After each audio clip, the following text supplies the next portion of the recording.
সামনের ফার্মেসির কাছে গিয়ে গাড়িটা দাঁড় করা, আর এই নে কিছু টাকা। এই টাকা দিয়ে ওই দোকান থেকে এক প্যাকেট কন্ডোম নিয়ে আয়। নেহা ম্যাডামের এরকম কথা শুনে অবাক হয়ে যায়, পিছনের দিকে তাকিয়ে থাকি ড্যাব ড্যাব করে। তখনই নেহা ম্যাডাম আমাকে ধমকের সুরে বলে, কিরে, কি বলছি তোর কানে যাচ্ছে না? বললাম যে দোকানের সামনে গাড়িটা দাঁড় করা, আর টাকা নিয়ে গিয়ে ওই প্যাকেট কিনে নিয়ে আয়। নেহাকে আর কোনো প্রশ্ন না করে ফার্মেসির কাছে গাড়ি দাঁড় করাতে নেহার কাছ থেকে টাকা নিয়ে ফার্মেসি থেকে প্যাকেট কিনে নিয়ে নেহার হাতে গুজে দিয়ে গাড়ি স্টার্ট দিয়ে পুনরায় যেতে লাগে। ঠিক তখনই সামনে থাকা গ্লাসের দিকে তাকিয়ে নেহা ম্যাডামকে দেখে স্বাধীন অবাক হয়ে যায়। বুঝলাম না এনার আবার কি হলো। আমার দিকে তাকিয়ে বাঁকা হাসি দিচ্ছে, আবার ঠোঁট কামড়াচ্ছে। এনার মতিগতি আমার একদমই ভালো লাগছে না। আবার ফার্মেসি থেকে ওইসব কিনে আনলো। আল্লাহ, এবারের মতো আমাকে রক্ষা করো। তারপর গাড়ি এসে ব্রেক করে নেহার বাড়ির সামনে। গাড়ি থেকে নেমে নেহা বাড়ির ভিতর প্রবেশ করতে নিয়ে পেছনের দিকে এসে স্বাধীনকে বলে, শোন, রাত 12টার সময় আমার রুমে যাবি। যদি না যাস তাহলে কিন্তু তোর খবর আছে, তোর চাকরি থেকে বের করে দেব। আর আমি এটা ভালো করেই জানি যে তোদের সংসার চলে তোর এই চাকরি দিয়ে। যদি তোর চাকরি চলে যায় তাহলে তোর পরিবারকে নিয়ে তোকে পথে নামতে হবে। আচ্ছা ম্যাম, যাব। বাট আপনি এত রাতে আপনার রুমে ডাকছেন কেন? সেটা না হয় তুই রাতেই আমার রুমে আসলে জানতে পারবি।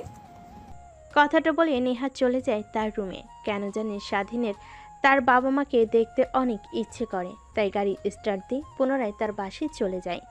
বাসার সামনে গাড়ি রেখে ভেতরে প্রবেশ করতে দেখে তার মা রান্না করছে, পাশে তার ছোট বোন পড়ছে। মা দেখো, ভাইয়া এসেছে। ভাইয়া, তুমি আমার জন্য কি নিয়ে এসেছো? চকলেট নিয়ে আসো নাই? আমি আমার ছোট্ট পরিটার জন্য কখনো চকলেট আনতে ভুলে যাই নাকি? এই নাও চকলেট। আর হ্যাঁ, একদমই বেশি খাবে না। আজকে একটা খাবে, কালকে একটা, না হলে দাঁতে কিন্তু পোকা লাগবে।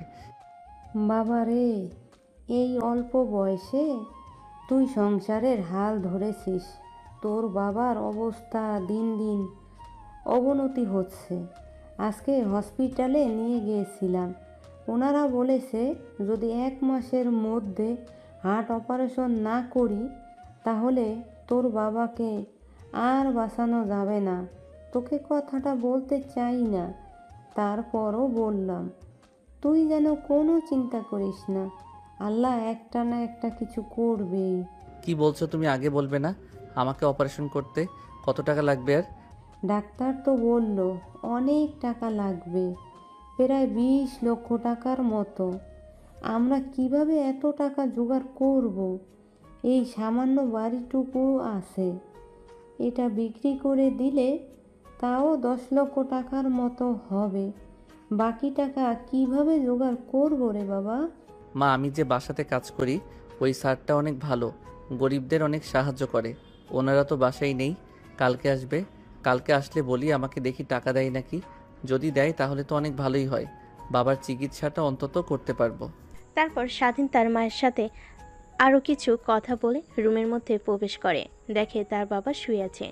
স্বাধীন তার বাবার পাশে গিয়ে বসে মাথায় হাত বুলিয়ে দিতে লাগে। ঠিক তখনই মিটমিট করে তাকায় স্বাধীনের বাবা। স্বাধীন মুচকি একটা হাসি দিতেই স্বাধীনের বাবা কান্না করে স্বাধীনের দুহাত জড়িয়ে ধরে বলে, বাবা, তুই প্লিজ আমাকে ক্ষমা করে দে। এই বয়সে তোর যেখানে লেখাপড়া করার কথা আর তুই করছিস চাকরি, আমাকে বাঁচানোর জন্য সংগ্রাম করছিস। প্লিজ আমাকে ক্ষমা করে দিস তুই। কি বলছো তুমি? আমার কাছ থেকে ক্ষমা চাইছো কেন? তুমি আমার বাবা, তোমাকে চিকিৎসা করার জন্য সংগ্রাম করব না তো অন্য কারোর জন্য? আর এসব কথা বলবে না। আর চিন্তা করো না, তুমি খুব দ্রুতই সুস্থ হয়ে উঠবে, আগের মতোই হাঁটা চলাফেরা করতে পারবে। তারপর স্বাধীন তার বাবার সঙ্গে বেশ কিছুক্ষণ কথা বলে খাবার দাবার খেয়ে গাড়ি নিয়ে সোজা নিহার বাসায় চলে আসে। তারপর পার্কিং লটে গাড়ি রেখে তাকে থাকার জন্য যে রুম দিয়েছে ওখানে চলে যায়। রুমে গিয়ে এপাশ ওপাশ করে ঘুমানোর চেষ্টা করে, কিন্তু তার দু চোখে ঘুম আসে না। রাত 12টার সময় নেহা যেতে বলেছে। কেন আর দোকান থেকে ওই প্যাকেট কিনলো কি দরকার? ও আবার যদি না যায় তাহলে এই চাকরি থেকে বের করে দেবে। এখন কি করবে? এই চাকরি অনাহারে জগতে চাকরি পাওয়া বড়ই দুষ্কর। ভাবতে ভাবতেই কোথা দিয়ে যে রাত 12টা হয়ে যায় স্বাধীন টেরই পায় না। ঠিক তখনই তার ফোনে কল আসে। ফোনটা হাতে নিয়ে দেখে নেহা ফোন করেছে। আসসালামু আলাইকুম ম্যাম। ওয়ালাইকুম আসসালাম। রুমে আয়। কিন্তু কেন এত রাতে আপনার রুমে যাব, কেউ দেখে ফেললে উল্টাপাল্টা কথা বলবে। তোকে যা করতে বলেছি করবি, না হলে সোজা আমার বাড়ি থেকে বের হয়ে যাবি, বুঝতে পারছিস তুই? স্বাধীন আর কোনো কথা না বলে রুম থেকে বের হয়ে গুটি গুটি পায়ে বড় বাড়ির ভিতরে প্রবেশ করে। তারপর নেহার রুমের সামনে চলে যায়। দরজার কড়া নাড়তেই ওপাশ থেকে নেহা বলে, ভেতরে আয়, দরজা খোলা আছে। ভিতরে প্রবেশ করে দেখে নেহা নেই। ওয়াশরুম থেকে পানি পড়ার শব্দ আসছে। স্বাধীন বুঝতে পারে নেহা ওয়াশরুমে গিয়েছে। স্বাধীন তাই সেখানেই দাঁড়িয়ে থাকে। প্রায় 5 মিনিট পর নেহা নাইট ড্রেস পরে ওয়াশরুম থেকে বের হয়। স্বাধীন নেহার দিকে তাকিয়ে অন্যদিকে চোখ ফিরিয়ে নেয়। তো নেহার শরীরে পোশাক পরা থেকে না পরাটাই ভালো। পুরো শরীরের প্রত্যেকটা অঙ্গ প্রত্যঙ্গ দেখা যাচ্ছে। ম্যাম, আপনি আমাকে এত রাতে আপনার রুমে আসতে বলেছেন কেন? যদি কেউ দেখে ফেলে তাহলে স্যার শুনলে আমাকে চাকরি থেকে বের করে দেবে। আরে এত ভয় পাচ্ছিস কেন? আসল কাজ তো শুরুই করিনি এখনো। আর চিন্তা করিস না, কেউ বাবা মাকে কিছু বলবে না, সবাই ঘুমিয়ে পড়েছে, শুধু আমি আর তুই বাদে। কথাটা বলেই নেহা স্বাধীনের কাছে চলে আসে। তারপর স্বাধীনের ঠোঁটে নেহা তার আঙ্গুল স্পর্শ করতে লাগে। স্বাধীন রীতিমতো ঘেমে একাকার হয়ে যায়। ম্যাম, এসব কি করছেন? প্লিজ আমাকে ছেড়ে দেন। আপনার মতলব আমার একদমই ভালো লাগছে না। তোকে কি ছেড়ে দেওয়ার জন্য ধরেছি আমি? যা করছি তুই দেখে যা আর রেসপন্স কর, না হলে তোর কিন্তু খবর আছে, এই বলে দিলাম। কথাটা বলে নেহা স্বাধীনের শরীরের বস্নকাতর জায়গাগুলোতে স্পর্শ করতে লাগে। স্বাধীন পুতুলের মতো দাঁড়িয়ে আছে। কিরে তুই ছেলে মানুষ নাকি অন্য কিছু? আমি এত কিছু করছি তারপরও তোর কোনো রেসপন্সই দেখছি না। আচ্ছা ওয়েট, দরজা লাগিয়ে দিয়ে আসি, না হলে কেউ আবার দেখে ফেলতে পারে। তারপর নেহা কি দরজা লাগিয়ে দিয়ে আসে। স্বাধীন তখনও পুতুলের মতো সেখানে দাঁড়িয়ে থাকে। নেহা এসে স্বাধীনকে পিছন থেকে শক্ত করে জড়িয়ে ধরে ঘাড়ে অনবরত কিস করতে লাগে। ধ্যাৎ, আমি একটা মেয়ে, তোর এত কাছে আসছি আর তোর কোনো রেসপন্স নেই। দেখুন ম্যাম, আমি গরিব ঘরের ছেলে। আপনাদের অনেক টাকা পয়সা আছে, কিন্তু আমাদের টানে সামান্য কিছু টাকার জন্য আপনার বাসায় এসে কাজ করি। আর আপনি আমার সঙ্গে এই কাজ করতে পারেন না। স্যার ম্যাডাম আমাকে অনেক বিশ্বাস করে, আমি তাদের বিশ্বাসের বড় ক্লাবে করতে চাই না। প্লিজ আমাকে ছেড়ে দেন, আমি আমার রুমে যাব। দেখ, একদম না বোঝার মতো কথা বলবি না। মজা তুইও নিলি, আমিও নিলাম, বিনিময়ে তোকে কিছু টাকাও দিলাম, সমস্যা নেই। নেহা টাকার কথা বলতে স্বাধীনে মনে পড়ে যায় তার বাবাকে চিকিৎসা করানোর জন্য অনেক টাকার প্রয়োজন। নেহাকে বলবে নাকি চিন্তা করতে থাকে। এটা দেখে নেহা বলে, কি ভাবছিস? দেখ, কেউ জানতে পারবে না, আমি আর তোর মধ্যে সীমাবদ্ধ হয়ে থাকবে, আর দুইজন অনেক এনজয় করতে পারবো। তোকে বিনিময়ে কিছু টাকাও দেব, তুই টেনশন নিস না, বাবা মা কেউ জানতে পারবে না। প্লিজ ম্যাম, আমাকে যেতে দিন। আমার বাবার চিকিৎসা করানোর জন্য অনেক অনেক টাকা দরকার, তাও আবার 1 মাসের মধ্যে। আমি যেভাবেই পারি টাকা জোগাড় করে আমার বাবার চিকিৎসা করাবই। প্লিজ আমাকে যেতে দেন। কথাটা বলে নেহার কাছ থেকে নিজেকে ছাড়িয়ে নেয় স্বাধীন। তারপর দরজা খুলে বাইরে বের হতে যাবে। ঠিক তখনই পেছন থেকে নেহা শার্টের কলার চেপে ধরে ঝাটকা টান দিতে স্বাধীন তাল সামলাতে না পেরে খাটের উপর গিয়ে পড়ে যায়। নেহা গিয়ে স্বাধীনের উপর বসে পড়ে। 2 হাত দিয়ে স্বাধীনের 2 হাত শক্ত করে ধরে ফেলে। আমার মনে আর দেহে আগুন লাগিয়ে দিয়ে তুই বাহিরে যাবি, তা তো আর হতে দেব না। আমাকে শান্ত করে তবেই যাবি, না হলে তোর খবর আছে। তুই যেহেতু কিছু করবি না, দেখ আমি কি করতে পারি। কথাটা বলে নেহা স্বাধীনের ঠোঁটের সঙ্গে ঠোঁট লাগিয়ে চুষতে লাগে। প্রায় 5 মিনিট পর নেহা স্বাধীনকে ছেড়ে দেয়। নিজেও হাঁপাতে লাগে, স্বাধীনও হাঁপাতে লাগে। তারপর স্বাধীনকে নেহা শক্ত করে জড়িয়ে ধরে বলতে লাগে, তুই কেন বুঝিস না? তোকে আমার খুব দরকার। আচ্ছা ওয়েট, তোর বাবাকে চিকিৎসা করানোর জন্য কত টাকা লাগবে? কেন, আপনি সেটা শুনে কি করবেন? বলতে বলেছি বলবি। এত রাগ দেখাচ্ছিস কাকে তুই? হ্যাঁ, ভুলে যাস না, আমি কিন্তু মারলে কি আর মেয়ে তোকে চাইলে কিন্তু চাকরি থেকে বের করে দিতে পারি। 20 লক্ষ টাকা লাগবে, আর ভাবতেই পারতেছি না কিভাবে এই 1 মাসের মধ্যে 20 লক্ষ টাকা জোগাড় করব। তোর বাবার চিকিৎসা করানোর জন্য যত টাকা লাগবে আমি দেবো, বিনিময়ে তোকে আমার একটা কাজ করে দিতে হবে। নেহার মুখ থেকে এমন কথা শুনে স্বাধীন অবাক হয়ে যায়। নেহার দিকে প্রশ্নবোধক দৃষ্টি নিক্ষেপ করে বলে, আমি আমার বাবাকে বাঁচানোর জন্য যে কোনো কাজ করতে রাজি আছি। আপনি শুধু আমার বাবার চিকিৎসা করানোর জন্য 20 লক্ষ টাকা দিন। আপনি যদি বলেন আমার জীবন আপনাকে দিয়ে দিতে, সেইটাই দিয়ে দিব। তোর জীবন দিতে হবে না, তোর যৌবনটা আমাকে দিলেই চলবে। কথাটা বলে নেহা তার নিজের ঠোঁট কামড়াতে লাগে। স্বাধীন বুঝতে পারে নেহা কি বোঝাতে চাচ্ছে। আচ্ছা ম্যাম, এইসব করা তো একদমই শরীয়ত মোতাবেক হারাম। আর আপনি যেহেতু এত ইচ্ছে, স্যারকে বলুন আপনাকে বিয়ে দিয়ে দিতে। তখন স্বামীর সঙ্গে দিনরাত থাকতে পারবেন। লুকিয়ে লুকিয়ে এইসব করতে হবে না। ধ্যাৎ, তাহলে তো হয়েই গেল। আর একটা ছেলে কখনোই এক নারীতে আসক্ত হতে পারে না। যেরকম এক খাবার দিয়ে কখনোই খাওয়া সম্ভব না, ভিন্ন ভিন্ন দরকার। ঠিক এক এক সময় এক এক ছেলেকে টেস্ট করতে হয়, বুঝলি? আচ্ছা ম্যাডাম, আপনি এত বাজে দেখে তো একদমই ওই রকম মনে হয় না। ড্রিঙ্কস করেন, নেশা করেন, এটা কমন। কিন্তু এইসব আল্লাহ জানে কতটা ছেলের সঙ্গে শুয়েছেন। নেহার স্বাধীনের কথা শুনে কেন জানি ভীষণ রাগ উঠে যায়।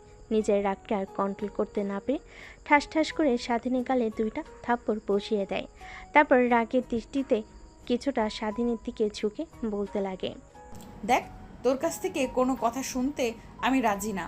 তোকে যা বলেছি করবি নাকি সেটা বল। না করলেও আমি জোর করে নিয়েই ছাড়বো। তোকে আমার মনে ধরেছে। আর হ্যাঁ, একটা কথা, তুই প্রথম যে কিনা এই নেহার দেহ ভোগ করবি। ঠিক তখনই স্বাধীনের চোখে ভাসতে লাগে তার বাবার হাসি মাখা মুখটা। স্বাধীন বুঝতে পারে কোনোভাবেই এই মাসের মধ্যে কেন আগামী 10 বছরও 20 লক্ষ টাকা কোনোভাবেই জোগাড় করতে পারবে না। এখন শুধুমাত্র নেহার সত্যটা মানলেই তার বাবাকে চিকিৎসা করা সম্ভব। কি হলো, তুই তোর বাবাকে বাঁচাতে চাস না? আর যদি তুই আমার সঙ্গে এই কাজটা না করিস, তাহলে তুই যেখানেই যাস আমি তোর চাকরি করতে দেব না। সবখানে গিয়ে সবাইকে মানা করে দিব, আর দেখব তুই তোর বাবাকে কিভাবে চিকিৎসা করাস। স্বাধীন বুঝতে পারে সে ফেঁসে গেছে। নেহার সত্ত্বে রাজি হয়ে যাওয়া ছাড়া কোনো উপায় নেই। তাই স্বাধীন বলে, আচ্ছা ঠিক আছে, আমি আপনার সব শর্তে রাজি আছি। তাহলে শোন, প্রথম শর্ত, কোনো মেয়ের দিকে একদমই তাকানো যাবে না আমি ব্যতীত। দ্বিতীয় শর্ত, আমি যখন বলবো যেইভাবেই হোক তোকে আমার রুমে আসতে হবে, আর আমাকে সুখ দিয়ে তবে তোকে যেতে হবে। এর আগে গেলে তোর বাবাকে আমি মেরে ফেলবো। তৃতীয় শর্ত, একদমই এই বিষয়ে কাউকে বলবি না। চতুর্থ শর্ত, আমার বান্ধবীরা আসলে ওদের কাছ থেকে সব সময় দূরে দূরে থাকার চেষ্টা করবি, কারণ ওরা আমার থেকে বেশি লুচ্ছি। ঠিক আছে। তাহলে আয় আমার কাছে, দীর্ঘ প্রতীক্ষার অবসান ঘটুক। তারপর স্বাধীন ধীরে ধীরে নেহার দিকে যেতে লাগে। এক পর্যায়ে নেহার শরীর থেকে সম্পূর্ণ পোশাক খুলে ফেলে স্বাধীন। প্রত্যেকটা স্থানে কিচ করতে লাগে। স্বাধীনের প্রত্যেকটা স্পর্শে কেঁপে উঠতে লাগে। এক পর্যায়ে নেহা বলে ওঠে, ড্রয়ারের মধ্যে ওইটা আছে। তারপর এর আগে একদমই যদি উল্টাপাল্টা কিছু হয়ে বাচ্চা পেটে চলে আসে তখন কি হবে? তারপর স্বাধীন ড্রয়ার খুলে প্যাকেটটা বের করে নেহাকে সুখ দিতে লাগে। দুজন হারিয়ে যায় ভালোবাসার এক অটল গভীরে। ভালোবাসা বললে ভুল হবে। দুই শরীরের লালসায় পড়া এক মেয়ের তার বাবাকে চিকিৎসা করানোর জন্য এত টাকা প্রয়োজনে এক ছেলে এভাবে কেটে যেতে লাগে প্রায় 3 ঘন্টা। নেহা স্বাধীনের বুকের উপর শুয়ে থাকে, ঘন ঘন নিঃশ্বাস ফেলতে লাগে। স্বাধীনে কেন জানি নিজের অজান্তে তার চোখ দিয়ে 2 ফোঁটা পানি বের হয়ে যায়। স্বাধীন তার হাতের উল্টো পিঠ দিয়ে মুছে ফেলে। বান্ধবীদের কাছ থেকে শুনেছি এইটাতে নাকি অনেক সুখ, কিন্তু কখনো বিশ্বাস করিনি। আজ হাড়ে হাড়ে উপলব্ধি করতে পারলাম। এর জন্যই ওরা বলতো, বিশ্বাস কর তুই প্রথম ছিলি। এই দেখ তার প্রমাণ। তারপর নেহা স্বাধীনকে বিছানার চাদরে দেখাতে লাগে রক্তের ছিটা পড়ে আছে।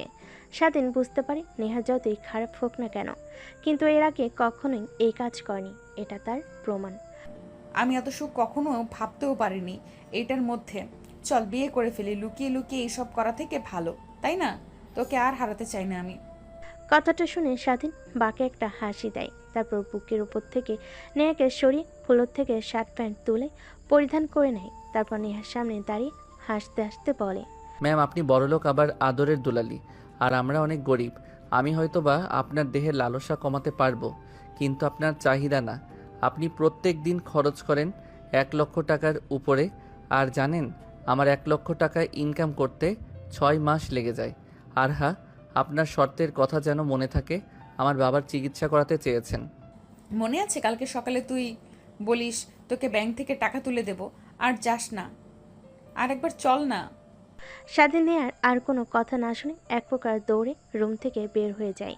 নেহা খাটের উপর শুয়ে থেকে স্বাধীনকে দৌড়ে রুম থেকে বের হয়ে যেতে দেখে হাসতে লাগে। তারপর খাট থেকে উঠে বিছানার চাদর সরিয়ে অন্য একটি চাদর পেরে ওয়াশরুমে চলে যায় ফ্রেশ হওয়ার জন্য। ফ্রেশ হয়ে রুমে এসে ঘুমিয়ে পড়ে। অন্যদিকে স্বাধীন নিজের রুমে গিয়ে ফ্রেশ হয়ে ঘুমিয়ে পড়ে। পরের দিন সকালবেলা স্বাধীনের ঘুম ভাঙে অনেক দেরিতে। শোয়া থেকে উঠে ব্রাশ হাতে নিয়ে টি শার্ট আর ছোট প্যান্ট পরে বাইরে চলে যায়, গাড়ি ধুতে লাগে। অন্যদিকে নেহা কফির মগ হাতে নিয়ে বেলকনিতে এসে দাঁড়ায়, স্বাধীনের দিকে অপলক দৃষ্টিতে তাকিয়ে থাকে। হঠাৎ স্বাধীনের নজর ওই দিকে যেতেই চোখ সরিয়ে নেয়। গাড়ি পরিষ্কার করে রুমে চলে আসে, ফ্রেশ হয়ে পোশাক পরিবর্তন করে বাইরে গাড়িতে বসে অপেক্ষা করতে লাগে, কারণ একটু পর নেহা কলেজে যাবে। যেই কথা সেই কাজ, নেহা বাহিরে আসে কলেজে যাওয়ার জন্য। আজকে অনেক লেট হয়ে গেল, একটু একটু তাড়াতাড়ি যাবি। ঠিক আছে ম্যাম। তারপর স্বাধীন গাড়ি স্টার্ট দিয়ে যেতে লাগে। নেহার কলেজের দিকে যাবার সময় স্বাধীন অনেকবার ব্যাক গ্লাসে লক্ষ্য করেছে নেহা তার দিকে তাকিয়ে থাকে। কলেজের বাইরে গাড়ি ব্রেক করতে নেহা থেমে যায়। শোন, 2টা ক্লাস করে বাসায় যাব, ভালো লাগছে না আমার।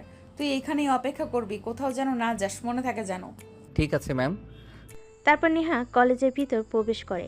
স্বাধীন সকালে না খাওয়াই অনেক ক্ষুধা লাগে, পাশে থাকা একটা দোকানে গিয়ে কলা পাউরুটি কিনে খেতে লাগে। অন্যদিকে নেহা কলেজে প্রবেশ করতে তার বান্ধবীরা নেহার দিকে এগিয়ে আসে। কিরে, কাজ হয়েছে কি? আর বলিস না, এত ভীতু যা বলার মতো না। হয়তো বা ওর প্রথম দিন ছিল, একটু খুব একটা মজা নিতে পারে নাই, রাখ সেই সকল কথা। চল ক্লাসরুমে যাই। দেখ, তোর আনন্দ ফুর্তি করা শেষ হয়ে গেলে আমাকে দিবি, আমি একদম পার্মানেন্ট করে রাখবো। খুব পছন্দ হয়েছে আমার। তোর বাবার যদি ড্রাইভার প্লাস বডিগার্ড না হতো, তাহলে আমি আমার বাসায় ওকে রেখে দিতাম ড্রাইভার হিসেবে। ওকে বাবা, তোদের কথা মাথায় থাকবে আমার। তারপর নেহার বান্ধবীরা নেহাকে অনেক কথা বলতে লাগে। অন্যদিকে নেহার অনেক রাগ হতে লাগে আর বান্ধবীর কথা শুনে কিন্তু কিছুই বলে না। দেখতে দেখতে 2টা ক্লাস শেষ করে বাইরে চলে আসে। নেহার সব বান্ধবীরা নেহার সামনে বসতে যাবে, এর আগে নেহার আরেকটা বান্ধবী সামনে বসে পড়ে। নেহা বলতে গিয়েও কিছু বলতে পারে না। তারপর স্বাধীনকে রেস্টুরেন্টে যেতে বলে নেহার বান্ধবী। গাড়ির বক্সে গান লাগিয়ে নাচতে লাগে। অন্যদিকে স্বাধীন ড্রাইভিং করছিল মন দিয়ে। ঠিক তখনই পাশ থেকে নেহার বান্ধবী স্বাধীনের পায়ের উপরে অনেকবার হাত রাখে। বারবার স্বাধীন সরিয়ে দিল মানে না। নেহা এইটা দেখে অনেকটা রেগে যায়, কিন্তু কাউকেই কিছু বুঝতে দেয় না। রেস্টুরেন্টের সামনে গিয়ে গাড়ি ব্রেক করতে নেহা আর তার বান্ধবীরা সবাই বের হয়ে খাবার খেতে লাগে। তারপর খাওয়া দাওয়া করে সবাই যে যার বাসায় চলে যায়। নেহাকে নিয়ে স্বাধীন নেহার বাসার দিকে রওনা হয়। রাস্তার মধ্যে স্বাধীন ড্রাইভিং করতে করতে নেহাকে বলে, ম্যাম, সাথী ম্যামকে আর সামনে বসতে দিবেন না। ড্রাইভিং করতে অনেক ডিস্টার্ব করে। উনি শুধু আজকে নয়, পড়ার সময় উনি সামনে বসে আমার পায়ে হাত রাখে, অনেক বাজে বাজে ইশারা করে। আর ম্যাম, আপনি যে বললেন আমার বাবার চিকিৎসা করানোর জন্য টাকা দেবেন ব্যাংক থেকে তুলে। নেহার কথা মতো স্বাধীন ব্যাংকের সামনে গাড়ি ব্রেক করে। নেহা ব্যাংকের ভিতর ঢুকে প্রায় 20 মিনিট পর হাতে একটা ব্যাগ নিয়ে বের হয়। স্বাধীনের দিকে এগিয়ে দিয়ে বলে, ঠিক আছে, ওকে বলে দেব তোর সঙ্গে আর যেন ওই ব্যবহার না করে। আর সামনের ব্যাংকটাতে ব্রেক কর, তোকে টাকা উঠিয়ে দিচ্ছি। এই ব্যাংকের ভেতরে 20 লক্ষ টাকা আছে, তোর বাবাকে চিকিৎসা করাবি। আর শোন একটা কথা, তোকে যে আমি এতগুলো টাকা দিয়েছি কেউ যেন জানতে না পারে। ঠিক আছে ম্যাম, আপনি অনেক বড় উপকার করলেন আমাকে। আচ্ছা ম্যাম, আপনাকে একটা কথা বলি, রাগ না করলে। আচ্ছা বল, রাগ করবো না। আপনি তো পারলেই আমাকে এমনিতে এতগুলো টাকা দিতে পারতেন, তাহলে অযথা অবৈধ সম্পর্ক করার মানে কি ম্যাডাম? দেখেন, আমি টাকা পাওয়ার পর এটা বোঝাতে চাচ্ছি না যে আপনার শর্ত মানতে নারাজ, কিন্তু একটা কথাই বলবো, এই পৃথিবীতে চিরকাল বাঁচবেন না, একদিন না একদিন মরে যেতে হবে। তখন আল্লাহর কাছে গিয়ে কি জবাব দেবেন? স্বাধীনের কথা শেষ না হতেই স্বাধীনের ফোন বেজে ওঠে। মায়ের নাম্বার দেখে নেহার কাছ থেকে পারমিশন নিয়ে রিসিভ করে কানের কাছে ধরতে ওপাশ থেকে কান্নার কণ্ঠ শুনতে পাই। স্বাধীন তড়িঘড়ি করে গাড়ি ব্রেক করে নেহার সিট বেল্ট পরে, তেমন কিছু হয় না। বাবা, কই তুই? তোর বাবা কেমন যেন করছে, বুকে 2 হাত দিয়ে চেপে ধরেছে আর নিঃশ্বাসটি নিতে কষ্ট হচ্ছে তার। প্লিজ বাসায় আয়। আচ্ছা মা, আসছি আমি এখনই। তারপর স্বাধীন অশ্রুসূচক দৃষ্টিতে নেহার দিকে তাকিয়ে বলে, ম্যাম, প্লিজ কিছু মনে করবেন না। আপনি কি হেঁটে বাসায় যেতে পারবেন? আমার বাবা অনেক অসুস্থ, তাকে নিয়ে এখন যদি হাসপাতালে না যাই তাহলে মারা যাবে সে। অনুগ্রহ করে যদি আপনাদের গাড়িটা আমাকে দিতেন তাহলে বাবাকে হাসপাতালে ভর্তি করে আপনার বাড়িতে গাড়ি দিয়ে আসতাম। প্লিজ ম্যাম, না বলবেন না। এই অল্প সময়ের মধ্যে আমি অ্যাম্বুলেন্স কিংবা গাড়ি জোগাড় করতে পারবো না।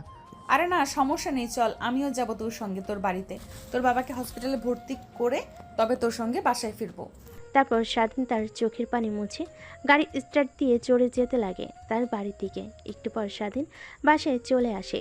দরজা দিয়ে ভিতরে ঢুকে স্বাধীন তার বাবাকে পা জকলা করে বাইরে নিয়ে আসে। তারপর গাড়ির ভিতর বসিয়ে দিয়ে স্বাধীন মা তার বাবাকে জড়িয়ে ধরে স্বাধীন তার ছোট বোনকে যাওয়ার সময় বলে, বোন, তুই থাক, আর বাবাকে নিয়ে চিন্তা করতে হবে না। আমি বাবার অপারেশনের জন্য টাকা জোগাড় করেছি। তুই বাড়িটার দিকে একটু লক্ষ্য রাখিস। একটু পরে এসে তোকে হসপিটালে নিয়ে যাব আমি। স্বাধীনের কথা শুনে তার ছোট বোন মাথা ইশারা দিয়ে হ্যাঁ বোঝায়। তারপর স্বাধীন গাড়ি স্টার্ট দিয়ে চলে যায় সোজা হসপিটালে। স্বাধীন গাড়ির পিছন থেকে তার বাবাকে বের করে সোজা আইসিইউতে চলে যায়। ভিতরে ভর্তি করে দিয়ে অপারেশন করার জন্য টাকা কাউন্টারে জমা দিয়ে দেয়। অপারেশন থিয়েটারের সামনে পায়চারি করতে লাগে স্বাধীন। 5 ঘন্টা পর আইসিইউর রুমের মধ্যে থেকে একটা ডাক্তার বেরিয়ে আসে। স্বাধীন তড়িঘড়ি করে ডাক্তারের কাছে গিয়ে বলে, আঙ্কেল, আমার বাবা এখন কেমন আছে?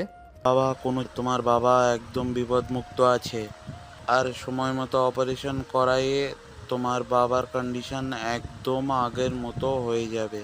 কোনো টেনশন করো না। আর একটু পর তুমি আমার কেবিনে আসো, কিছু মেডিসিনের নাম লিখে দিই, ওইগুলো সময় মতো খাওয়ালে আশাবাদী তোমার বাবা খুব শীঘ্রই সুস্থ হয়ে যাবে। ডাক্তারের কথা শুনে স্বাধীনের অনেক ভালো লাগে। তার নিজের দেহ দিয়ে যদি তার বাবাকে সুস্থ করতে পারে, এটা তার কাছে অনেক কিছু। ঠিক তখনই মনে পড়ে যায় নেহার কথা। 5 ঘন্টা হলো বাইরে বসে আছে। দৌড়ে বাইরে চলে যায়। দেখে নেহা এখনও গাড়ির মধ্যে বসে আছে। সেদিন দরজা খুলে নেহাকে বলে, সরি ম্যাম, আসলে মাথায় আপনার কথা ছিলই না। বাবাকে আইসিইউতে ভর্তি করে দিলে টাকা থাকায় সঙ্গে সঙ্গে অপারেশন শুরু হয়, আর আপনার কথা মনে নাই আমার, তাই সেখানে দাঁড়িয়েছিলাম। Sorry, I am really sorry madam. আরে সরি বলতে হবে না, চল এখন বাসায়। তারপর স্বাধীন গাড়ি স্টার্ট দিয়ে পুনরায় যেতে লাগে নেহার বাড়ির দিকে। একটু পর নেহাকে নামিয়ে দিয়ে নেহার কাছ থেকে বিদায় নিয়ে সোজা তার বাসায় চলে আসে। স্বাধীন তার ছোট বোনকে নিয়ে হসপিটালে চলে যায়। আবার নার্সের কাছে স্বাধীন তার বাবার কথা জিজ্ঞেস করে একটা কেবিন দেখিয়ে দেয়। তারপর স্বাধীন কেবিনে প্রবেশ করে নিজের অজান্তে চোখ দিয়ে খুশির পানি বের হতে লাগে। দেখে তার বাবা তার মার সঙ্গে কথা বলছে। বাবা, তুই এসেছিস? কত সময় হলো তোকে খুঁজছি। আমি কিন্তু পারছি না। আয় আমার পাশে বয়। আর তুই আমার অপারেশন করানোর জন্য এতগুলো টাকা কোথা থেকে পেলি? আমি যে বাসাতে কাজ করি বডিগার্ড প্লাস ড্রাইভার হয়ে, উনি অনেক ভালো। তোমার কথা বলতেই আমাকে টাকা দিয়ে দেয়। কে এই ব্যক্তি যে আমাদের একের পর এক সাহায্য করে চলেছে? একটাবার অনেক দেখা করতে ইচ্ছে করছে। তুমি সুস্থ হও বাবা, তোমার সঙ্গে আমি দেখা করিয়ে দিব। আচ্ছা ওয়েট, তুমি থাকো, আমি ডাক্তারের কাছ থেকে কিছু ওষুধ লিখে দিব বলেছিল, ওইটা নিয়ে আসি। আর তোমার খারাপ লাগলে তখন আর আমাকে বলবো, হ্যাঁ? তারপর স্বাধীন রোজা ডাক্তারের কেবিনে চলে যায়। ডাক্তারের কাছ থেকে প্রেসক্রিপশন নিয়ে বাইরে চলে আসে। স্বাধীন তার বাবার জন্য ওষুধ, কিছু ফলমূল আর তাদের খাওয়ার জন্য বিরিয়ানি নিয়ে হসপিটালে আসে। স্বাধীন অনেক দিন পর তার বাবার সঙ্গে মন খুলে গল্প করছে। কতদিন হলো যে এভাবে কথা বলে না। দেখতে দেখতে কোথা দিয়ে যে সময় পেরিয়ে যায় সেদিকে স্বাধীনের কোনো খেয়ালই নেই। রাত যখন প্রায় 9টা, তখন তার ফোন বাজতে লাগে। কেবিন থেকে বের হয়ে ফোনটা হাতে নিয়ে দেখে নেহা ম্যাম ফোন করেছে। স্বাধীন ফোনটা রিসিভ করে বলতে লাগে, আসসালামু আলাইকুম ম্যাম। ওয়ালাইকুম আসসালাম। কোথায় তুই? আর তোর বাবা এখন কেমন আছে? জি ম্যাম, বলবো। এখন অনেকটাই সুস্থ। আর যদি আপনি না থাকতেন তাহলে আমার বাবার চিকিৎসা করাতে পারতাম না। অনেক অনেক ধন্যবাদ ম্যাম আপনাকে। ধন্যবাদ দিতে হবে না, তোকে যা বলেছি শুধু সেই শর্তগুলো মেনে চললেই হবে। ও আচ্ছা, তাহলে আমাকে বাসায় আসতে হবে আপনার। ওয়েট, একটু পর বাবার কাছ থেকে বিদায় নিয়ে আসছি। কথাটা বলে স্বাধীন ফোন রেখে দেয়। নেহা ওই পাশ থেকে হ্যালো হ্যালো বলতে লাগে। নেহার অনেক রাগ হয়, কিন্তু কিছুই বলে না। একটাবার আগে আসুক, তারপর ওর ব্যবস্থা করবে। এসবই ভাবছে বেলকনিতে দাঁড়িয়ে। কফির মগ হাতে নিয়ে আকাশের দিকে তাকিয়ে স্বাধীন কেবিনে প্রবেশ করে। তার বাবা মার সঙ্গে আরও কিছুক্ষণ আড্ডা দিয়ে বিদায় নিয়ে বাহিরে চলে আসে। তারপর স্বাধীন গাড়ি নিয়ে হাসপাতাল থেকে বের হয়ে সোজা নেহার পাশে চলে আসে। পার্কিং লটে গাড়ি রেখে স্বাধীন তার রুমে যায় ফ্রেশ হওয়ার জন্য। ফ্রেশ হয়ে পোশাক পরিবর্তন করে অপেক্ষা করতে লাগে রাত 12টা হবার। 12টা বাজার সঙ্গে সঙ্গে স্বাধীন মেন দরজা দিয়ে ভেতরে প্রবেশ করে। তারপর সোজা নেহার রুমের সামনে চলে যায়। দরজায় কড়া নাড়তেই দরজা খুলে যায়। স্বাধীন আর অনুমতি না নিয়ে ভিতরে প্রবেশ করে। দরজা লাগিয়ে যে পিছনে ফিরবে অমনি নেহা স্বাধীনকে ঠাস ঠাস করে 2টা থাপ্পড় লাগিয়ে দেয়। এই জন্যই তোর মতো ছোট লোকের বাচ্চাদের মাথায় তুলতে চাইনি। সামান্য ছাড় দিছি আর মাথায় উঠে বসছিস, তাই না? আমার অনুমতি না নিয়ে তুই রুমে প্রবেশ করলি কেন? আর তোর সাহস কি করে হয় আমার কথা শেষ না হতেই ফোন রেখে যাস? কি ভাবছিস তুই তোর সঙ্গে ভালো ব্যবহার করছি দেখে তুই পার পেয়ে যাবি? না মানে ম্যাম সরি, তখন ওইভাবে কথা বলার জন্য আর অনুমতি না নিয়ে আসার জন্য। হয়েছে, এখন আর তোর কোনো কথাই শুনতে চাচ্ছি না। আমি রুম থেকে বের হয়ে চলে যা। স্বাধীন মাটির দিকে তাকিয়েছিল, হঠাৎ নেহার দিকে তাকিয়ে দেখে ওই দিনের মতো পাতলা নাইট ড্রেস পরে আছে। ভিতরে সব কিছুই দেখা যাচ্ছে। কেন যেন স্বাধীনে অনেক লোভ হতে লাগলো। ধীরে ধীরে স্বাধীন নেশার ঘরে তলিয়ে যেতে লাগলো, যে নেশা নারীর। এই কুত্তার বাচ্চা, কি বলছি তোর কানে যাচ্ছে না? তোকে রুম থেকে চলে যেতে বলেছি, আবার আমার দিকে এইভাবে তাকিয়ে আছিস? তুই আমার কেনা গোলাম, এখন থেকে তোকে যখন যা বলবো তাই করবি, আমার পারমিশন মতো চলবি। তোকে কি ফোন করে আসতে বলেছি আমি? তুই আমার রুমে এসেছিস? নেহার কথাগুলো যেন স্বাধীনের কান অব্দি পৌঁছালো না। অবলোক দৃষ্টিতে তাকিয়ে থাকে নেহার দিকে। নেহা খানিকটা ভয় পেয়ে যায় স্বাধীনের তাকানো দেখে। স্বাধীনের কাছে এসে ঠাস ঠাস করে থাপ্পড় দিয়ে বলে, কি বলছি তোকে, তুই শুনতে পারছিস না নাকি? রুম থেকে বের হয়ে যা। নেহার কাছ থেকে থাপ্পড় পেয়ে নেহার কাছ থেকে থাপ্পড় খেয়ে স্বাধীন আরও রাগ উঠতে লাগে। তারপর সেখানে আর না দাঁড়িয়ে দরজার দিকে আসতে লাগে। দরজার কাছে এসে দরজা লাগিয়ে দেয়, কিন্তু সেটা বাড়ি থেকে না, ভেতর থেকে। নেহা গিয়ে সোফায় বসে পড়ে। সামনের দিকে তাকাতেই অবাক হয়ে যায়। কিরে, তোকে কি বললাম তোর কানে যায়নি? বললাম রুম থেকে চলে যা, এখনো দাঁড়িয়ে আছিস আবার আমার দিকে তাকিয়ে আছিস। নেহা অনবরত স্বাধীনকে উল্টাপাল্টা কথা বলেই চলেছে, কিন্তু স্বাধীন নেহার কথায় কোনো পাত্তা দেয় না। তারপর নেহার দিকে গুটি গুটি পায়ে এগিয়ে আসতে লাগে। নেহা এটা দেখে খানিকটা ভয় পেয়ে যায়। ধীরে ধীরে নেহার যত কাছে আসে স্বাধীন তত কিছু করতে লাগে। এক পর্যায়ে দেওয়ালের সাথে পিঠ ঠেকে যায়। দেখ, একদম ভালো করছিস না তুই, কিন্তু তোকে এই পৃথিবী থেকে চিরতরে মুছে ফেলবো যদি আমার দিকে আর একবারও আসছিস। কেন ম্যাম? আপনার তো শরীরের অনেক ভালো খিদা মিটিয়ে দিচ্ছি।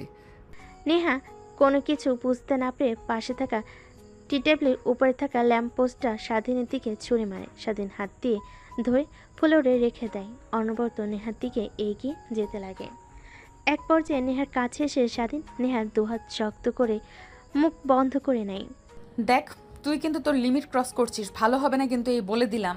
ছেড়ে দে আমাকে, না হলে তোর বাবাকে, তোর পরিবারকে আর তোকে মেরে ফেলবো কিন্তু আমি।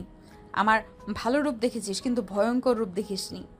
নেহার কথার কোনো জবাব না দিয়ে স্বাধীন অনবরত নেহার শরীরে স্পর্শ করতে লাগে। স্বাধীনের প্রত্যেকটা স্পর্শে নেহা কেমন যেন শিহরণ হতে লাগলো। এক পর্যায়ে স্বাধীন নেহাকে কিস করতে লাগে। প্রথমে নেহা বাধা দিলেও পরে নেহার বাধা দেয় না, স্বাধীনের সঙ্গে রেসপন্স করে। তারপর নেহাকে খাটের উপর ফেলে দেয়। নেহার শরীর থেকে এক এক করে পোশাক খুলতে লাগে। আজ স্বাধীনের দিকে তাকিয়ে ভাবতে লাগে, এর আবার কি হলো যে কিনা আমার কথার উপরে কখনো কথা বলেনি, যখন যা করতে বলেছি তাই করেছে। আজ এই ভয়ঙ্কর রূপ ধারণ করেছে, এর হাত থেকে বাঁচা তো দুষ্কর হয়ে যাবে। এমন কি করে ফেলেছি আমি ওকে? তারপর স্বাধীন ও নেহাকে শক্ত করে জড়িয়ে ধরে নিমিষেই দুজন হারিয়ে যায় ভালোবাসার এক অতল গভীরে। প্রথমে নেহা বাধা দিলেও পরবর্তীতে আর বাধা দেয় না। পরের দিন সকালবেলা নেহা নিজেকে আবিষ্কার করে স্বাধীনের বুকে। নেহার কেন যেন অনেক ভালো লাগা কাজ করে। শোয়া থেকে না উঠে স্বাধীনকে শক্ত করে জড়িয়ে ধরে আবার ঘুমিয়ে পড়ে। অন্যদিকে স্বাধীনের ঘুম ভাঙতে নেহাকে তার শরীর ওপর থেকে সরিয়ে স্বাধীন সোজা তার রুমে চলে আসে আর ভাবতে লাগে, দেখ, কালকে আমার কি হয়েছিল নেহা ম্যামের সঙ্গে একদমই কাজটা ঠিক করা হয়নি। ও নিজের রাগী ওনার পারমিশন না নিয়ে ওনার সঙ্গে জোর জবরদস্তি করেছি। উনি যদি আমার কিংবা আমার পরিবারের কোনো ক্ষতি করে তখন কি হবে?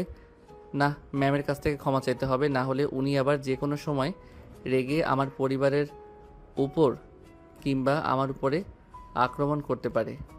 তারপর স্বাধীন ওয়াশরুমে চলে যায়, ফ্রেশ হয়ে গোসল করে বাইরে চলে আসে। বাইরে এসে গাড়ি পরিষ্কার করতে লাগে। প্রত্যেক দিনে নাই নেহা কফির মগ নিয়ে বাইরে এসে দাঁড়িয়ে স্বাধীনের দিকে তাকিয়ে থাকে। অবশ্য এই তাকিয়ে থাকায় নেহাকে স্বাধীনের প্রতি দুর্বল করে তুলেছে। স্বাধীন দেখেও না দেখার ভান করে গাড়ি পরিষ্কার করতে লাগে। তারপর রুমে গিয়ে ফ্রেশ হয়ে সোজা নেহার রুমের সামনে গিয়ে দরজা কড়া নাড়তে লাগে। নেহা দরজা খুলে স্বাধীনকে দেখতে পেয়ে খানিকটা অবাক হয়ে যায়। কিরে, তুই এখানে এত সকালে? কিছু কি হয়েছে? তোর বাবার চিকিৎসার জন্য আরও টাকা লাগবে নাকি? না ম্যাম, আই এম সরি। আসলে আপনার সঙ্গে রাতে অনেক জোর জবরদস্তি করে ফেলেছি। আমি নিজের মধ্যে ছিলাম না, কেমন যেন হয়ে গিয়েছিলাম। প্লিজ আমাকে ক্ষমা করে দিন। আরে না, আমি কিছুই মনে করিনি, বিশ্বাস কর। প্রথম দিনের থেকে তুই আমার সঙ্গে জোর করে যে করেছিস, ওই দিন আরও বেশি মজা পেয়েছি, তাই তো কিছু মনে করিনি। আর একটু পর আমি বের হব, আমার এক বান্ধবীর বাসায় যাব। আমাকে নামিয়ে দিয়ে তুই তোর বাবার কাছে চলে যাস। অবশ্য কালকে তোকে ওইভাবে কথাটা না বললেও পারতাম, তোর জায়গায় আমি থাকলে ঠিক একই কাজ করতাম। তারপর নেহার কাছ থেকে স্বাধীন নিচে চলে আসে, গাড়িতে বসে অপেক্ষা করতে লাগে। নেহার আসার প্রায় 5 মিনিট পর নেহা এসে গাড়িতে উঠে পড়ে। তারপর স্বাধীনকে অ্যাড্রেস বলতে সেই দিকে যেতে লাগে। অবশ্য নেহার সব বান্ধবীদের বাসা স্বাধীনের চেনা আছে। এক পর্যায়ে নেহার দেওয়া অ্যাড্রেস অনুযায়ী স্বাধীন গিয়ে গাড়ি দাঁড় করায়। নেহা গাড়ি থেকে বের হয়ে স্বাধীনকে বলে, যা, আর আমি যখন ফোন করব তখন এই লোকেশনে আবার চলে আসবি। তারপর স্বাধীন গাড়ি স্টার্ট দিয়ে চলে যায় হসপিটালে, তার বাবার কাছে। অন্যদিকে নেহা তার বান্ধবীর বাসে গিয়ে বান্ধবীদের সঙ্গে আনন্দ করতে লাগে। ঠিক তখনই নেহার বান্ধবী নেহাকে বলে, কিরে, তোর কেনা গোলামের কি খবর? আজকে তো বাইরে তোর জন্য অপেক্ষা করতে দেখছি না, কই গিয়েছে? আরে, তোকে ফোন করে বললাম না ওর বাবার চিকিৎসার জন্য টাকা লাগবে 20 লাখ, আমি ওটা দিয়েছি। আর ওকে বলেছি আমি যখন যা বলবো তখন সে করবে। এতে ছেলেটাও রাজি হয়ে গিয়েছে। একটা কথা কি জানিস, ছেলেটার মধ্যে কিছু তো একটা আছেই। কেন জানি দিন দিন ওর প্রতি দুর্বল হয়ে যাচ্ছি। আগে ওকে দেখলে অনেক রাগ হতো আমার, কিন্তু এখন ওকে না দেখলে কেমন যেন লাগে। মনে হয় এক নজর না দেখতে পারলে আমার বুকটা ফেটে যায়। আরে মামা, বুঝতে পারছিস না? এইটাই তো ভালোবাসার প্রথম ধাপ। তার মানে তুই ওই ছেলেটাকে ভালোবেসে ফেলেছিস? আমি আবারও ভালোবাসা অসম্ভব। জীবনে একজনকেই ভালোবেসে অনেক কষ্ট পেয়েছি, দ্বিতীয়বার পেতে চাই না আমি। এর থেকে এইভাবেই দিব্যি চলে যাব। আরে, যার জন্য আশা, কই ওকে আসতে বলিসনি? ওর সারপ্রাইজগুলো রেডি করে চল। আসলে নেহার বান্ধবীর জন্মদিন আজ, তাই তাকে সারপ্রাইজ দেওয়ার জন্য সবাই মিলে নেহার এক বান্ধবীর বাসায় এসেছে, সব কিছু রেডি করছে। অন্যদিকে স্বাধীন হসপিটালে গিয়ে তার বাবা মা আর বোনের সঙ্গে কথা বলতে লাগে। এইভাবে অনেকটা সময় পার হয়ে যায়। অন্যদিকে নেহা তার বান্ধবীদের সঙ্গে কেক কেটে আনন্দ করতে লাগে। এক পর্যায়ে নেহা সব বান্ধবীরা মিলে ট্রুথ আর ডেয়ার গেমস খেলতে লাগে। এভাবে পেরিয়ে যায় অনেকটা সময়। দেখতে দেখতে বিকেল হয়ে যায়। ঠিক তখনই নেহার ফোনে কল আসে। মা, কোথায় তুই? বিকেল হয়ে গেছে, এখনো বাসায় আসছিস না যে? আগে বলো, তোমরা কোথায়? বাসায় এসেছো কি? হ্যাঁ, আমি আর তোর মা তো গ্রাম থেকে বাসায় চলে এসেছি। সকালে আসার পর থেকেই তোকে দেখছি না, এত বেলা হয়ে গেল তাও বাসায় ফিরছিস না। কোথায় আছিস তুই? জলদি বাসায় ফিরে আয়, কতদিন হলো তোকে দেখি না। আচ্ছা, তুমি একটু ওয়েট করো, আমি আসছি। একটা বান্ধবীর বাসায় আছি। তারপর নেহা ফোন রেখে দেয়, স্বাধীনকে ফোন করে আসার জন্য। একটু পর স্বাধীন চলে আসে। তারপর নেহাকে নিয়ে বাসায় চলে আসে। নেহা তার বাবা মাকে দেখলে দৌড়ে এসে জড়িয়ে ধরে। অনেক দিন হলো দেখা হয় না। গ্রামে ঘুরতে গিয়েছিল তার মা বাবা, কিন্তু নেহার গ্রাম পছন্দ হয় না। আর কলেজে কিছুদিন পর এক্সাম, তাই থেকে যায় শহরে। জানিস তোর নানু ভাই, দাদু ভাই, নানি দাদি কত তোকে মিস করছে। প্রত্যেক দিন তোর কথা বলেছে, তোর সঙ্গে কত কথা বলার চেষ্টা করছে, কিন্তু গ্রামে নেটওয়ার্কের সমস্যা, তোকে ফোন করতে পারিনি আমি। তুমি সবাইকে ঢাকায় নিয়ে আসলেই তো পারো, সবাই একসঙ্গে সপরিবারে থাকতাম। তুই ভেবেছিস বলিনি? কতবার করে বলছি কিন্তু কেউ ঢাকায় আসবে না, গ্রামে তাদের ভালো লাগে, গ্রামের মায়া ত্যাগ করতে পারে না। তাই আমিও আর কিছু বলি না। বাদ দে, কেমন আছিস তুই? একদম শুকিয়ে গিয়েছিস, ঠিকমতো খাওয়া দাওয়া করিসনি বুঝি চলে যাওয়ার পর থেকে। কি বলো বাবা তুমি? তারপর নেহা তার বাবার সঙ্গে কথা বলতে লাগে। স্বাধীন পাশে দাঁড়িয়ে থাকে। নেহার বাবার স্বাধীনের দিকে নজর যেতেই বলে, তা বাবা কেমন আছো তুমি? আমি যাওয়ার পর তুমি আমার মেয়েকে খেয়ালে রেখেছো এই তো ভালোভাবে? জি স্যার। পাশ থেকে নেহা আনমনি ভাবতে লাগে। তার বলতে বাবা, আচ্ছা বাবা থাকো, রুমে যাই, ফ্রেশ হয়ে আসি। সে সকালে বের হয়েছি, আজকে একটা বান্ধবীর বার্থডে ছিল, ওখানে গিয়েছিলাম। তারপর নেহা তার রুমে চলে যায়। স্বাধীন নেহার বাবার সঙ্গে বেশ কিছুক্ষণ কথা বলতে লাগে। তারপর বাড়ির বাইরে এসে তার থাকার রুমে চলে যায় ফ্রেশ হওয়ার জন্য। স্বাধীন রুমে গিয়ে বিথায় ঘুমানোর চেষ্টা করে, কিন্তু দুচোখে ঘুম ধারা দেয় না। এভাবে বেশ কিছুক্ষণ পেরিয়ে যায়। মাঝরাতে হঠাৎ ফোন বাজতে লাগে। স্বাধীন দেখে বুঝতে পারে নেহা ছাড়া আর কেউ ফোন করেনি এখন। আসসালামু আলাইকুম ম্যাম, এত রাতে ফোন করেছেন কেন? কি দরকার? কি দরকার তুই জানিস না? জলদি আমার রুমে আয়। দেখুন ম্যাম, এই কয়েকদিনে তো স্যার ছিল না, তাই যেতে পেরেছি, কিন্তু আজকে আঙ্কেল আন্টি এসেছে, যদি ওনারা দেখে ফেলে তখন কি হবে? প্লিজ বোঝার চেষ্টা করুন। আমি যা বলেছি তাই কর, না হলে তুই কিন্তু সকালে আর সূর্য দেখতে পারবি না। কথাটা বলি নেহা এক প্রকার রাগ দেখিয়ে কল কেটে দেয়। স্বাধীন ভাবতে লাগে যদি আঙ্কেল আন্টি কোনোভাবে দেখে ফেলে তাকে, নেহার রুমে কিংবা নেহার রুমের দিকে যাচ্ছে, তাহলে তার অবস্থা শেষ করে ফেলবে, চাকরি থেকে বের করে দেবে। ভাবতে লাগে কি করবে। বাইরে এসে নেহার রুমে বারান্দার কাছে এসে দেখে পাইপ। তারপর পাইপে নেহার বারান্দার উপরে উঠে পড়ে। অন্যদিকে নেহা ড্রেসিং টেবিলের সামনে বসে থেকে চুল আঁচড়াচ্ছিল আর গুনগুন করে গান গাইছিল। স্বাধীন বেলকনি থেকে নেহার দিকে অপলক দৃষ্টিতে তাকিয়ে থেকে ভাবতে লাগে কি অদ্ভুত চেহারা, মায়াবী তার চাহনি, কেন এই কাজ করতে হবে? সে চাইলেও তো হাজার আমার থেকে সুন্দর ছেলে তার পিছু পিছু ঘোরে, তাদেরকে বিয়ে করে নিতে পারে, তারপরে আমাকে কেন? কতগুলো ভাবতে ভাবতে নেহার কোমরের দিকে নজর যায়। অপলক দৃষ্টিতে তাকিয়ে থাকে। অন্যদিকে নেহা আয়নার দিকে তাকিয়ে স্বাধীনকে পিছনে দেখতে পায়। ভয় পেয়ে পিছনে তাকায়। কিরে তুই রুমের মধ্যে কখন আসলি? আর ব্যালকনিতে কেন, কিভাবে গেলি তুই? পাইপ বেয়ে উপরে উঠছি, না হলে যদি আঙ্কেল আন্টি দেখতে পেত তাহলে কি করতো আমার? এর জন্য দ্বিতীয় পন্থা। ভালো করেছিস, আয় আমার কাছে। কথাটা বলে নেহা ড্রেসিং টেবিলের সামনে থেকে স্বাধীনের কাছে চলে যায়। স্বাধীনের কলার চেপে ধরে নিজের কাছে নিয়ে এসে ফিসফিস করে বলতে লাগে, ভেবে নিয়ে যে বাবা দেখে ফেললো আমাদেরকে এক রুমে, তখন কি হবে ভাবতে পারছিস? কি আর হবে, আপনাকে কিছুই বলবে না, আমাকে মেরে বাড়ি থেকে বের করে দেবে। কিন্তু আমি আর তোকে ছাড়ছি না। এই যে শক্ত করে জড়িয়ে ধরেছি, আজীবন ধরে রাখতে চাই। থাকবি তো আমার সাথে নাকি? নেহার কথা শুনে স্বাধীনের মুখে বাঁকা হাসি রেখা টেনে বলে, ম্যাম, আমি হয়তো আপনার দেহে লালসা দমাতে পারবো, কিন্তু আপনাকে বা গরিব ঘরের ছেলে আমি আপনাকে ভরণ পোষণ করার মতো সামর্থ্য আমার নেই।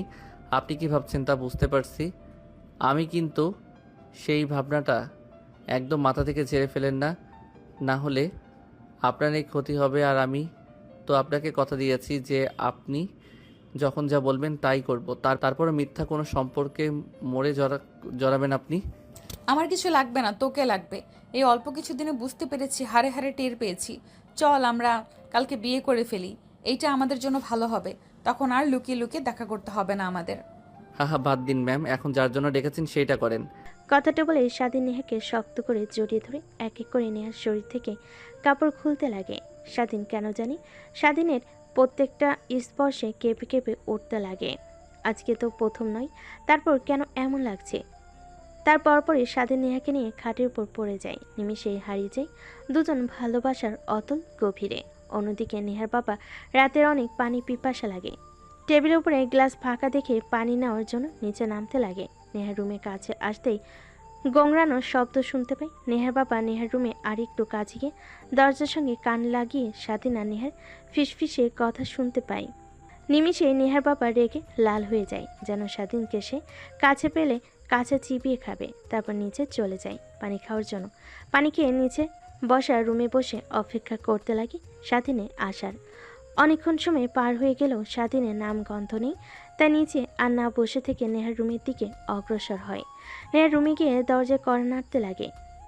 কোন দিকে স্বাধীন ক্লান্ত হয়ে নেহার উপরে শুয়েছিল।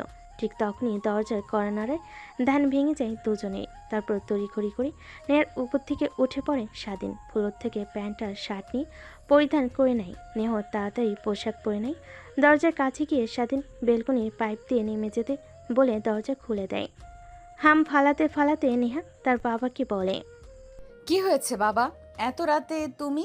কি কোনো সমস্যা হয়েছে? আরে না মা, কিছুই হয়নি। ঘুমা, এমনি দেখলাম ঘুমিয়েছিস কি না তুই। কথাটা বলে নেহার বাবা নেহার রুমে উকি মারে। দেখে নেহার কাঁথার অবস্থা এলোমেলো। নেহার বাবা বুঝতে পারে, তাই নেহার রুমের সামনে থেকে চলে আসে। তার রুমে গিয়ে বেলকনিতে দাঁড়ায়। ঠিক তখনই দেখতে পাই স্বাধীন নিচ দিয়ে হেঁটে যাচ্ছে। নেহার বাবার অনেক রাগ হয়, কিন্তু বুঝতে দেয় না। নেহা দরজা আটকে স্বস্তির একটা নিঃশ্বাস ফেলে এভাবে পেরিয়ে যায় রাতটা। পরের দিন সকাল হতেই নেহার বাবা তার রুম থেকে বের হয়ে বাইরে চলে আসে। স্বাধীন গাড়ি পরিষ্কার করছিল। ঠিক তখনই পাশ থেকে নেহার বাবা পত্রিকা হাতে নিয়ে পড়তে পড়তে স্বাধীনকে উদ্দেশ্য করে বলে, একটা জিনিস কি, আমি ছোট থেকে কখনো কাউকে অবহেলা করিনি, সবাইকে ভালোবেসেছি। তোমাকে বিশ্বাস করে আমার বাড়িতে থাকতে দিয়েছি। একটা কথা মনে রাখবে, কখনো তোমার বিশ্বাসে অমর্যাদা করো না, তাহলে ওই দিনেই হবে তোমার শেষ দিন। কথাটা মনে রেখো। আর শুনলাম তোমার বাবা নাকি অসুস্থ, চিকিৎসা করানোর জন্য অনেক টাকা লাগবে। তুমি নাকি চিকিৎসা করিয়েছো, এত টাকা কোথা থেকে পেয়েছো তুমি? নেহার বাবার কথা শুনে স্বাধীন আমতা আমতা করে বলে, না মানে আঙ্কেল, মানে মানে করতে হবে না, যা সত্যি তাই বলো। আমি সত্যিকে অনেক ভালোবাসি, কিন্তু মিথ্যা কথা একদমই সহ্য করতে পারি না। মানে স্যার, নেহা ম্যামকে কথাটা বলতেই আমাকে টাকা দেয়, কিছু শর্ত দেয়, সেটা না বলি। সেই টাকা দিয়ে বাবার চিকিৎসা করেছি। নেহা ম্যাডাম বলেছে আমি এই বিষয়টা কাউকে যেন না বলি। আচ্ছা যাও, ঠিক আছে, আমি কাউকেই বলবো না। তারপর নেহার বাবা রুমের মধ্যে চলে যায়। ভাবতে লাগে স্বাধীনকে চাকরি থেকে বের করে দেবে কিনা। কিন্তু তখনই তার পরিবারের কথা মনে আসে। স্বাধীন একমাত্র পরিবার চালানোর জন্য টাকা উপার্জন করে, তাকে যদি বের করে দেয় তার পরিবার পথে এসে নামবে। এইসব ভাবতে লাগে। ঠিক তখনই নেহার মা পিছন থেকে বলেন, আসো, খাবার রেডি করছি। আর এমনিতেও ডাক দাও, খাবার খেয়ে যা, মেয়েটা এত বেলা অবধি ঘুমায়। তারপর নেহার বাবা নেহার রুমে কর্নারতে দরজা খুলে দেয়। দেখেন নেহা গোসল করে চুল শুকাচ্ছে। তারপর নেহা তার বাবার সঙ্গে কিছু কথা বলে নিচে চলে আসে খাবার খাওয়ার জন্য। টেবিলে বসে খাবার খাচ্ছিল। ঠিক তখনই নেহার বাবা বলতে লাগে, নেহা মা, তোর জন্য একটা বিয়ের সম্বন্ধ এসেছে। আমি রাজি হয়েছি। আমার বন্ধুর ছেলে বিদেশ থেকে লেখাপড়া করে বাংলাদেশে এসেছে। অনেক শিক্ষিত আর ভদ্র একটা ছেলে। আমি কথা বলেছি ছেলেটার সঙ্গে, অনেক ভালো লেগেছে আমার। বিকেলে ওনারা বাসায় আসবে তোকে দেখার জন্য। বাবা কি বলছো এগুলো? তুমি না বললে যে আমার মনে যখন চায় তখন বিয়ে শাদীর বিষয় নিয়ে কথা বলবে? আমি এখন বিয়ে করতে চাচ্ছি না, লেখাপড়া শেষ করব তারপর। তুমি কেন এখন বিয়ের কথা আনছো? আর সামনের মাসে তো আমার এক্সাম শুরু হবে, তাহলে এই সপ্তাহ থাকা এখন আর হচ্ছে না। দেখ, আমি আমার বন্ধুকে কথা দিয়েছিলাম যে তার ছেলে বিদেশ থেকে আসলে তোর আর ছেলেটার সঙ্গে বিয়ে দিয়ে দেবো। তাই আর বেশি দিন অপেক্ষা করতে চাচ্ছি না। আমার বন্ধুর বাড়ি থেকে তোদের কলেজ অনেক কাছে, তোর কোনো অসুবিধা হবে না। কিন্তু আমি এখন বিয়ে করব না, সাফ সাফ বলে দিলাম। তারপরেও যদি তোমরা এই বিষয়টা নিয়ে সামনে এগো তাহলে আমাকে হারিয়ে ফেলবে তোমরা। কথাটা বলে নেহা খাবারের প্লেট ফ্লোরে ছুঁড়ে মারে। তারপর খাবারের টেবিল থেকে উঠে তার রুমে চলে যায়। নেহার মা নেহার বাবাকে উদ্দেশ্য করে বলে, কি হয়েছে তোমার? নেহাকে বিয়ে দিয়ে দেওয়ার জন্য এত উঠে পড়ে লেগেছো কেন? মেয়েটা তো এখনো অনেক ছোট, সবেমাত্র ইন্টার থার্ড ইয়ারে লেখাপড়া করছে। আর একটু লেখাপড়া করুক, আর একটু ম্যাচিওর হোক, সংসারের কিছুই বুঝবে না এখনো। তুমি তো তোমার মেয়ের দিকে কোনো নজর রাখো না, রাতে কি করে সে জানো? তারপর নেহার বাবা নেহার মাকে শুরু থেকে শেষ পর্যন্ত বলে তার মেয়ের কুকর্মের কথা। এখন বলো, এই বিষয়টা যদি বাইরে জানাজানি হয়ে যায় তাহলে আমাদের কি হবে? মান সম্মান ধুলে মিশে যাবে।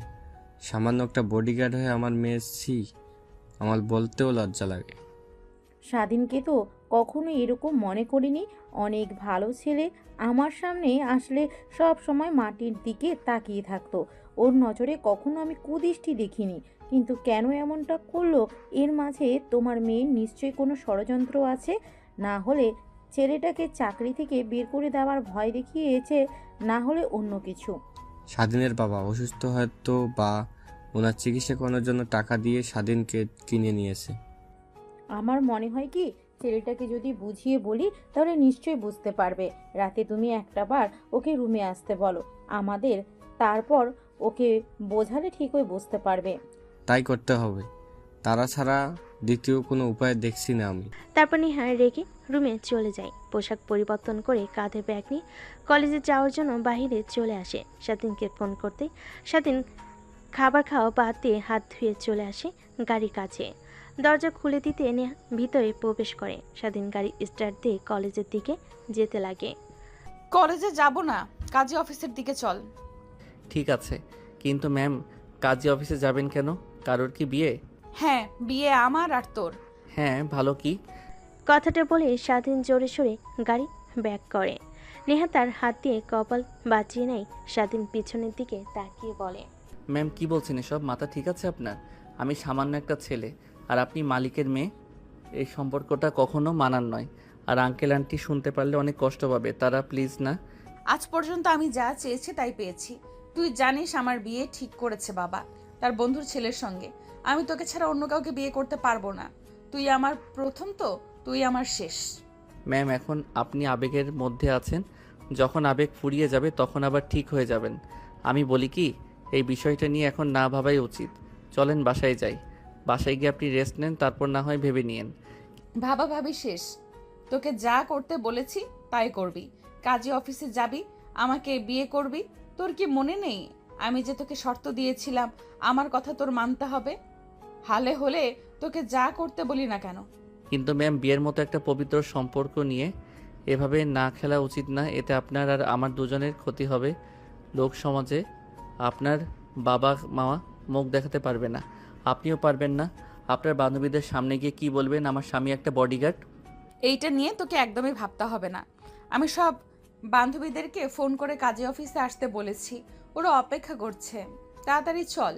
আর যদি আমাকে বিয়ে না করিস তুই, তাহলে তোর বাবা এখনো হসপিটালে ভর্তি আছে। আমি একটা কল করার সঙ্গে সঙ্গেই তোর বাবাকে বের করে দিবে হসপিটাল থেকে। তারপরে কি হবে তুই তো বুঝতেই পারছিস।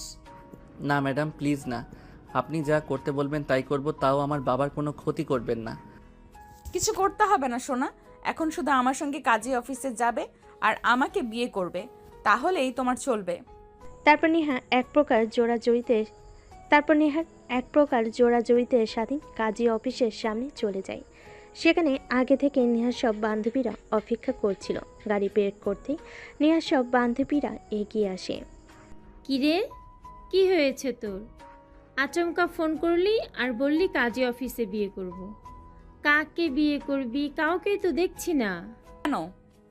এই যে এটাই তোদের দুলা ভাই। স্বাধীনকে দেখে কথাগুলো বলে নেহা। নেহার বান্ধবীরা সবাই অবাক হয়ে নেহার দিকে বড় বড় দৃষ্টিতে তাকায়। কি শেষমেশ তুই বডিগার্ডকে বিয়ে করবি? হ্যাঁ করব, তাতে তোদের কোনো সমস্যা আছে? আমাকে থাকতে বলতে পারি। তোদেরকে যার জন্য ডেকেছি সেটা কর, আমার বিয়ের সাক্ষীদের ভেতরে। তারপর নেহা স্বাধীনের হাত ধরে কাজী অফিসের মধ্যে চলে যায়। নেহার বান্ধবীরা নেহার পিছন পিছন কাজী অফিসে প্রবেশ করে। তারপর বিয়ের কার্যক্রম শেষ করে স্বাধীনকে কবুল বলতে বলে কবুল বলে না। নেহা স্বাধীনের দিকে তাকাতেই কবুল বলে ফেলে। এভাবে বিয়ের কাজকর্ম শেষ হয়ে যায়। নেহার বান্ধবীরা বাহিরে দাঁড়ায়। তারপর নেহার বান্ধবী নেহাকে বলে, বিয়ে তো করলি, নে ঠিক আছে, এবার আমাদের ট্রিট দে। চল রেস্টুরেন্টে চল, তোদেরকে মন ভরে আজকে খাওয়াবো। তারপর এক এক করে সবাই গাড়িতে উঠে বসে। সাথীর সামনে বসতে গেলে নেহাকে পিছনে বসতে বলে নেহা গিয়ে সামনেই বসে পড়ে স্বাধীনের কাছে। তারপর সোজা রেস্টুরেন্টে চলে আসে। এক এক করে সবাই নেমে রেস্টুরেন্টের মধ্যে ঢুকে যায়। স্বাধীন গাড়িতে বসে থাকে। নেহা এটা দেখে রেগে স্বাধীনকে গাড়ির ভেতর থেকে কলার চেপে ধরে বের করে নিয়ে আসে। কিরে, তোকে ইশারা দিয়ে বললাম না আয়, তারপরেও তুই এখানে বসে আছিস কেন? আপনারা যান ম্যাডাম, আমি যে কি করব, এর থেকে বাহিরে গাড়ির মধ্যে বসে অপেক্ষা করি। যান, আপনারা গিয়ে আনন্দ করেন। নেহা স্বাধীনের কথা শুনে অনেক রাগ হয়। ঠাস ঠাস করে দুইটা থাপ্পড় লাগিয়ে দিয়ে বলে, ভুলে যাস না এখন তুই আমার কিন্তু স্বামী। আগে ছিলি বডিগার্ড, কিন্তু এখন পুরোটাই ভিন্ন। সব সময় আমার সঙ্গে থাকবে। আর আজ থেকে ম্যাম একদমই বলবি না, নাম ধরে কিংবা বউ বলে রাখবি। আমি পারবো না আপনাকে নাম ধরে ডাকতে, ম্যাম বলে ডাকবো। তোর যা ইচ্ছা তাই বলে ডাকিস, এখন চল আমাদের সঙ্গে। তারপর নেহা স্বাধীনের এক হাত জড়িয়ে ধরে রেস্টুরেন্টের ভিতর প্রবেশ করে। নেহার বান্ধবীরা সবাই বসে খাবার অর্ডার দিয়ে ফেলে। তারপর সবাই একসঙ্গে খাবার খেয়ে অনেক আনন্দ করে। তারপর নেহার বান্ধবীরা নেহাকে বিদায় জানিয়ে চলে যায়। গাড়িতে উঠে পড়ে। স্বাধীন উঠে পড়ে, স্টার্ট দিয়ে বাড়ির দিকে যেতে যাবে। ঠিক তখনই নেহা বলে, চল তোর বাবাকে দেখতে যাব, এখনো তো হসপিটালে দেখে আসা হয়নি। আর কেউ বলে আসি আপনার ছেলে বিয়ে করেছে। যা হয়েছে আমাদের দুজনের মধ্যেই সীমাবদ্ধ থাক না, এটা বাহিরে জানানোর কোনো দরকার নেই। আর আমার বাবা মা জানতে পারলে অনেক কষ্ট পাবে। তারা তাদেরকে না জানিয়ে বিয়ে করেছি, আর আঙ্কেল আন্টি জানলে তো আমাকে জ্যান্ত পুঁতে রাখবে। তোকে কি বলেছে? আমি তোকে কি বলেছি মনে নেই? এই যে হাত ধরেছি, মরতে হলে একসঙ্গে মরবো, কখনোই এই হাত ছাড়ছি না। কথাটা বলে নেহা স্বাধীনের হাত ধরে আঙ্গুলের মধ্যে মুষ্টিবদ্ধ করে নেয়। তারপর স্বাধীন এক হাতে আলতো করে একটা চুম্বন দেয়। স্বাধীনে কেন জানি অনেক ভালো লাগা কাজ করে, কিন্তু তা প্রকাশ করে না। নেহার কাছ থেকে হাত ছাড়িয়ে গাড়ি স্টার্ট দিয়ে হাসপাতালের দিকে যেতে লাগে। অবশ্য দেখতে ইচ্ছে করছিল, ঠিক তখনই নেহা তার মনের কথা বলে ফেলে। একটু পর হাসপাতালে চলে আসে। নেহা বাড়ি থেকে কিছু ফুডস কিনে নেয়। তারপর স্বাধীনের বাবার কেবিনে গিয়ে দেখেন স্বাধীনের মা আর বোন বসে তার বাবার সঙ্গে কথা বলছে। স্বাধীন গিয়ে পাশে বসে পড়ে নেহাকে একটা চেয়ারতে বসার জন্য। বাবা তুই এসেছিস? তোর কথা অনেক মনে পড়ছিল। আমার ফোন করব, কিন্তু তোর মা বলে ফোন বাসায় রেখে এসেছে। দেখো তুমি মনে করেছো আর আমি চলে এসেছি, এখন কেমন লাগছে? হ্যাঁ অনেক ভালো লাগছে। আমার ডাক্তার বলেছে কালকে আমাদের রিলিজ করে দিবে, বাসায় যেতে পারবো আর আমি আগের মতো হাঁটাচলা করতে পারবো। বাবা আমার চিকিৎসার জন্য তুই এত টাকা কোথা থেকে জোগাড় করলি? তোকে অনেক হার্ডওয়ার্ক করতে হয় তাই না? আরে না বাবা, এটা দেখছেন ম্যাডাম, তিনি আমাকে টাকা দিয়েছেন তোমার চিকিৎসা করানোর জন্য। আর অনেক ভালো, আমারে যেই বাসায় কাজ করি ওই বাসার মালকিনের মেয়ে। আর আপনার ছেলের বউ? কি? হ্যাঁ মা, আপনার ছেলে আমাকে বিয়ে করেছে আপনাদেরকে না জানিয়ে। নে এরকম কথা বলবে এখানে কখনো ভাবতেও পায়নি স্বাধীন।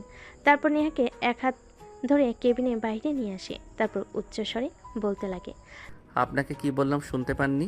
বললাম না আমার মা বাবার সামনে গিয়ে কখনো এইসব কথা বলবেন না। ভুল হয়েছে, আপনার কাছ থেকে টাকা নিয়ে আমার বাবাকে চিকিৎসা করিও। এর থেকে আমার বাবা যদি মারা যেত ভালো হতো। আমার বাবা অপারেশন করেছে, হার্টের সমস্যা। যদি আবার কিছু হয় তাহলে আপনার খবর আছে। তুমি আমাকে এইভাবে কথা বলতে পারলে? তোমার স্ত্রীকে রেগে কথা বলতে পারলে? যাও, তোমার সঙ্গে আর কোনো কথা নেই আমার। তারপর নেহা স্বাধীনকে রাগ দেখিয়ে স্বাধীনের সামনে থেকে হসপিটালের বাইরে চলে আসে। স্বাধীন কেবিনে প্রবেশ করে স্বাধীনের মা আর তার বাবা তার দিকে অগ্নি দৃষ্টিতে তাকিয়ে থাকে। বিশ্বাস করো বাবা মা, উনি যা বলছেন একদমই মিথ্যা কথা। সব সময় ফান করে তো, তাই তোমাদের সঙ্গে দুষ্টামি করেছে। উনি আমার মালকিনের মেয়ে, উনি কখনো আমাকে বিয়ে করতে পারে? তাহলে মেয়েটাকে এইভাবে হাত ধরে বাহিরে নিয়ে গেলে কেন? আর কোথায় চলে গেলে? নাকি ভিতরে নিয়ে আয়?